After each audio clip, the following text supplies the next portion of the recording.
try it out. All right. Ready to go? Yeah. Hey guys. Today we're going to be working on some corrective exercise. This we're going to call it. Yeah, some graded exposure exercises for the shoulder. Graded exposure exercises for the shoulder to help you in the clean and snatch. I don't know. Okay. So why don't you talk about some of the things that you see in the gym setting with your athletes who are trying to do overhead exercises, specifically the clean and snatch. Clean and snatch. Okay. So when it comes to the clean and snatch, I just see a lot of lifters in the gym just don't have the mobility to get in that end position of overhead. Sure.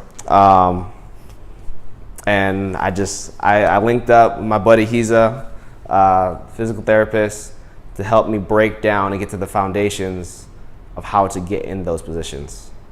Sure. And that's really it. Yeah. So what I typically do when I work with athletes, a lot of times they're complaining of shoulder pain, and they'll complain of shoulder pain at end range. And what we identify with a lot of these athletes is most of the time it's not the shoulder that's problematic.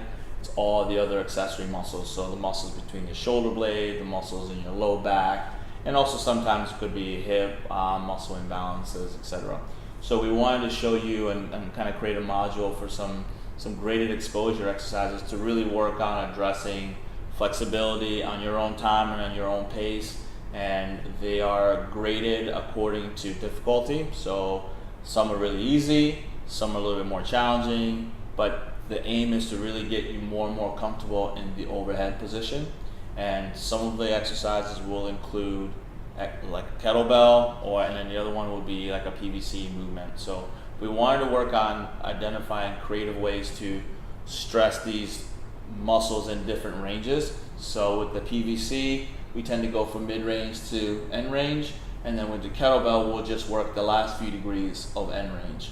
So hopefully you like these and you find them interesting, and feel free to connect with us and see if there's any other way we can make you feel better and improve your performance. But again, the goal for all of these is to really address the limited mobility and limited capacity to all these smaller muscles in between the shoulder blade.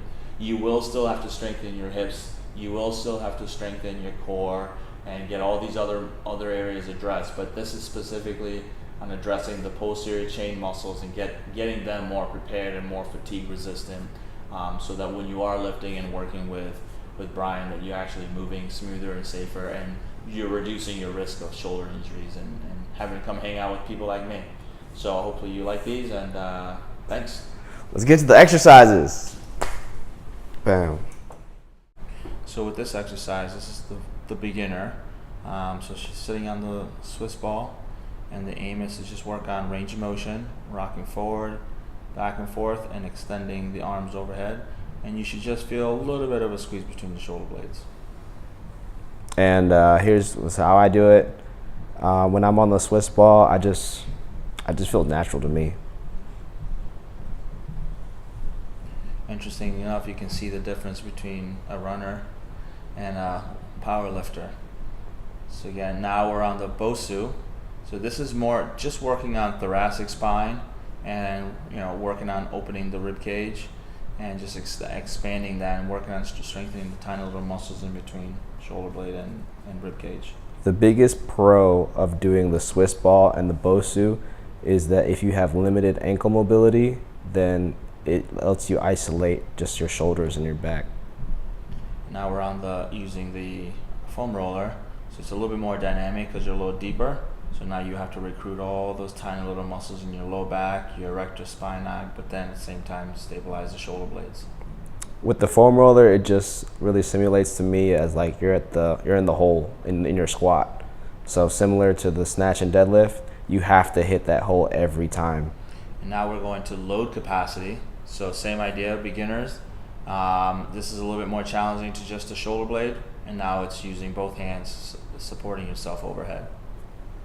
I found this to be the hardest for me, for being a powerlifter, just stabilizing my shoulder, because all I do is squat, bench, and deadlift. Again, same idea here on the Bosu, and just working on opening, expanding the rib cage while stabilizing overhead with load capacity now.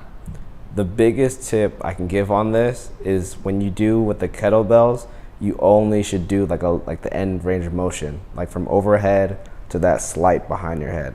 I like to align my inside of my elbow to my ear, and that's just my cue. So very similar to what he just mentioned. Now the aim is the last few degrees of extension and the last end range. Same here.